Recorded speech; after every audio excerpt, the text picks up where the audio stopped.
Kirk. Wood County Schools is bringing in a new set of eyes to look at school safety and security measures. Our Chase Campbell has more.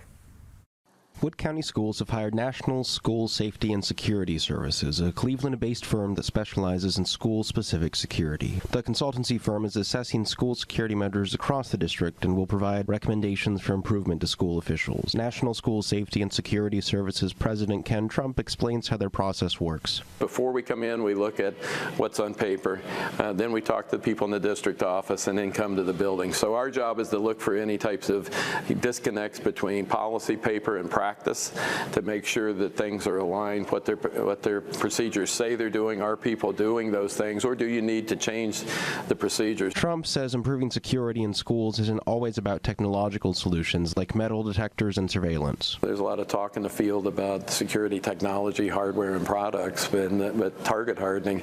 But a lot of times that results in security theater. You don't want to go over the top, create an environment where kids don't feel safe. It creates tension in the school culture. Technology, he says, has to be part of a holistic approach to security that focuses first and foremost on people and communication. The first and best line of defense is a well-trained, highly alert staff and student body.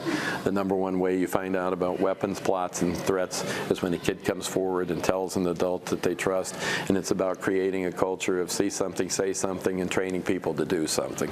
Wood County Schools Safety and Security Coordinator Jeremy Bell says the consulting is an exciting opportunity to find out areas where the district needs to improve its security practices. It tells you stuff that you don't know, and maybe you overlook some things in safety, and that does tend to happen.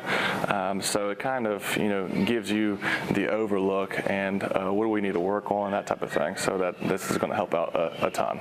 The security consultants are touring schools in Wood County this week. In Mineral Wells, Chase Campbell, WTAP News. The annual